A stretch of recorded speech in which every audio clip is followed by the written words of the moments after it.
valley and mountain, river and plain, through wind and storm, rides Anne of the Airlanes.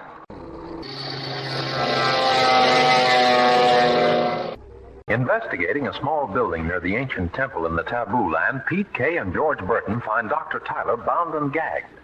He tells of being captured by Hans, right-hand man of the mysterious Doc. After freeing Tyler from his bonds, our friends await the appearance of Zeb, who has skirted the temple grounds to enter from the far side. Knowing that Hans and his men will return for Tyler, our friends are closely watching all approaches to the little clearing when the back wall of the building swings open and they find themselves captives of Hans.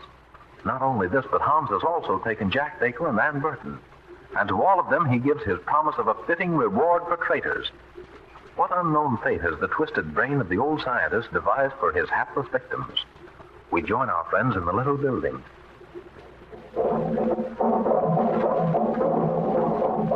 There you are, the whole story. How they found out that I was working for the Secret Service, I don't know. But they did, and here we are. Well, what about those two members of the gang, Vic and Joe? Didn't they try to do anything, Jay? Well, that's the funny part. It seemed to me like this Hans and his crew waited in the jungle until Vic and Joe left the transport. As far as I know, they don't even know what became of us yet. Well, how about that Kobo? I thought that guy didn't have any love for this Hans and that he put up quite a little scrap. Vic insisted that Kobo go with him. Said that if they were going to try to find out what the Yugas were up to, they'd have to have someone along that could understand the drums. Which reminds me that them drums have sure been coming up again in the last few minutes.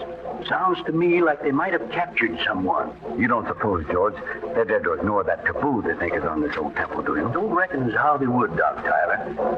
One thing might happen, though, and that is, if Hans and the Doc should get to some medicine man with some kind of a payoff and have him take the curse off the place. But they wouldn't do that right now, because that would destroy their own plans, if I read them right. And just what do you think their plans are, George? Well, Jack, I'll tell you. First off, I think they're going to get rid of us in some kind of a fancy way. You don't mean they dare? Yes, they'd dare, all right. Then I think they're going to use this place as a base to work them diamond mines over yonder. You see, it ain't safe for Hans and the Doc to be around here after all they did to them natives. But if they can stay in this place, which has got that heathen curse on it, they'll be all right until they try to get out. And then I suppose they intend to fly out. Swell. They got that kind of an idea. I reckon either Jack or me's got to be on hand. The one thing we can do is just refuse to fly unless they lay off the rest of the crowd. Well, I'm afraid that won't do much good after he's disposed of us, Pete. I've just been wondering, don't you suppose if we made a rush for it, we might get back up that hill? At least some of us would get through. I've thought of that myself, Kay, but I don't think we'd stand a chance. From what George says of the Yugas, we couldn't get very far across that little creek over there. It seems to be the dividing line from the taboo. Well, I'm in favor of anything that'll give us a chance. Now, if Zeb would only show up, and these guys didn't see him first, maybe we... Here comes Max Janitor, Han. I suppose he won't be the bearer of good news. What I'd give to sink my fingers into that neck of his. Pleasure to you it would be, I'm sure, but it is not to be, my friend. But for making yourself so plain, you shall have the honor of receiving the first reward. You and your lady friend, Anne. Come, both of you. You shall see what I have in store for you. Come, my double-crossing Violet, my delightfully charming hostess. This will be a pleasure, I'm sure. Don't be too sure we won't get a little pleasure out of this ourselves. Yeah, a pleasure. Yeah, a pleasure. Now, you two, walk right over to that little stone wall over there, please. Jack, what did you intend to do with her? Don't ask me, Anne. There's no telling. Keep a stiff upper lip. There may be a way out. Yeah, a rescue by one man. It would indeed be funny. Might not be so funny if it happened. My friends, inside that little wall is the gate to a great reward. Probably something humane, like crocodiles or something like that. My friend, you have done me an injustice. Never would Hans be so cruel as to think of something like crocodiles. No, it is the gate to the old native god of the earth. It is a short story, which maybe you will appreciate your reward more if I tell it to you. Let's get it over with, Hans. Many years ago, the natives who had worshipped here believed in a wonderful god of the earth, the god that was making all things grow. And each season, they would bring to the little wall here a beautiful girl. They would send her to the god of the earth. You mean there's a bottomless pit inside that wall? And that would indeed be too quick. Come down the stairs. I will let you look. Jack, this is... Oh, we've got to find some way out of here. Don't worry, Anne. There's still a chance. There. You see, the gate to the god of the earth. And in a few minutes, both of you shall have the honor of making the trip. But there's nothing down there. Just a drop of a few feet in a bottom of sand. Is this some sort of a horrible joke? Yeah, it is a joke. A joke on you, my beautiful one, who interferes with the plans of the dock. What you see is indeed sand, but the kind of sand which reaches for you, clutches you, surrounds you, finally enfolds you in its fond clasp. You mean quicksand? You're smart, my friend. Baker, you shall be the first. So my beautiful little spy shall see you as you struggle.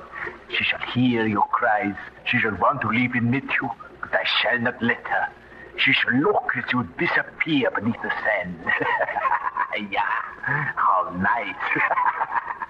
Jack, those men, the ones that were guarding the doorway, look. She shall have the pleasure of knowing what is in store for her. Then she shall follow you. Putting up their hands. They dropped their guns.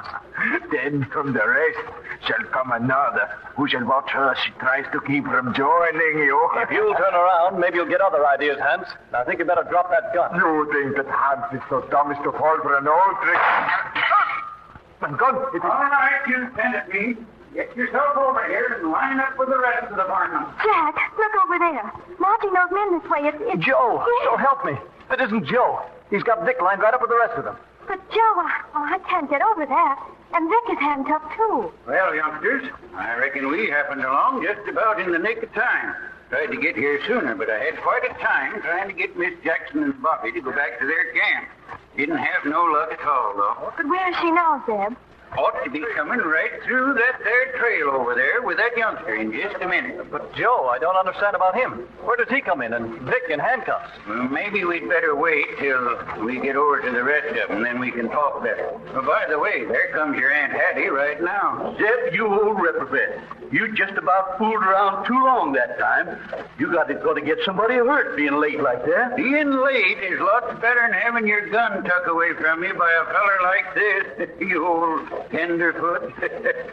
Oh, looks like you done pretty well by yourself, too, Joey. Yeah, only one thing we ain't got, the doc. Which is the one thing that I was sort of looking forward to. Now, and you're not going to get him, you little double-crosser. Easy now, Vic. Them is harsh words, and we might not like them. Sorry, Jack, we didn't get here sooner, but we tried. Well, I certainly thought for a few moments that my career as an air hostess was going to end in a pit of quicksand, so it's much better late than never. Well, I don't want many more of those moments, and I don't want to be kept in suspense much longer about what goes on here either. And now that you've scared the daylights out of all of us and out of yourself, I trust you'll be willing to go home and settle down as a nurse. And Hattie, of course not. How could I after all this excitement? Hi, Jack. Hi, Miss Burton. Gee, you sure gave us a scare when we saw that Hans hoodie up there. Boy, were we glad when Joe and Zeb closed in just in time. Bobby, you've no idea how glad I was for the same thing. Come on, let's have the story, you fellas. How you managed to get together and all that. Well, when I left you, I got here and looked the ground over a lot quicker than I thought it could. So, thinking you'd be safe enough and not knowing that Hans and his crew was anywhere around loose, let alone the dock, I decided to take a run over to where Jack and his airplane was to see if I could talk him out of a new feed line. I run on to Joe here, just getting a message over the radio. Kobu was taking it. Well, after Joe gets this message, he just turns to Vic and tells him that the jig is up and puts the bracelets on him. Put the bracelets on him, but I thought Joe was... Yeah, I know, Miss Thompson. You thought for a long time that Joe Tolliver was part of the gang. As a matter of fact, so did the gang. You mean you're one of the Secret Service? That's right. The Secret Service called me back at the service after several years on private investigations because I knew most of this gang. Gosh, this is just like in a book. I had instructions not to interfere until we were actually at the scene of the mine. This radio message that Kobu received said to close in, so I immediately placed Vic under arrest. Now, where is the doc, Vic? Don't you wish you knew? Well, it'll probably be around here soon. It'll make you guys wish you never heard of us. I reckon you don't know what you're talking about, youngster. Now, we know pretty well that we've got just about all the natives right here that the doc could get together. Wherever he is, he's alone. That's right. He's alone, but he'll be here. I'm afraid not, Hans. As long as I'm here, the doc will never show his face. But why, Dr. Tyler? I'm afraid I can't tell you, Ann, but I'm sure if he sees me, he'll risk death rather than face me. Speaking of that reminds me that them drums is closer than ever. And listen. You hear what them drums are saying, Zeb? Uh-huh. We probably won't have to worry about the doc. Sounds to me like that he must have met those Yugas. Listen. Hear 'em leaving? Yeah. Okay, wise guys, but you can't take us out of Africa, you know. No? Remember the little trip I took to Cape Town, Vic? It seems that the radio will give us permission to take you to the nearest white settlement. And after that, it's all a formality. Oh, yes, and by the way, Miss Burton. What? We also had a relayed message from Interstate Airlines. Oh, Here it is, just as Cobu wrote it. Miss Ann Burton aboard Interstate Experimental Transport somewhere in Africa. Your application for position air hostess Interstate Airlines accepted. Report for training immediately upon return to Springfield. Congratulations to Pilot Baker. Signed, John Boyle, President, Interstate Airlines. Oh, Jack, it's true. I'm really going to be an air hostess. Well, Zeb, I guess we can put these fellas in this building here until we're ready to... Oh, young man, why don't you look where you're going? Gee, I didn't see you. Excuse me, Toots. Full of all the nerve. I said don't call. I know. Toots. The diamond smuggling ring appears to be broken with the capture of Hans by the Secret Service in the person of Joe and the flight of the doc into the very hands of the savage Yugas. And Ann Burton is really to become an air hostess. Have her thrilling adventures come to an end, or have they just started? Can there be more danger in store for Ann and Jack before they leave the Dark Continent? Will Dr. Tyler restore George's memory so he once more becomes to himself and the rest of the world George Burton, the uncle of Ann? Why, there's loads of new adventures and the new series of thrills that start in the next episode of Ann of the Airlanes.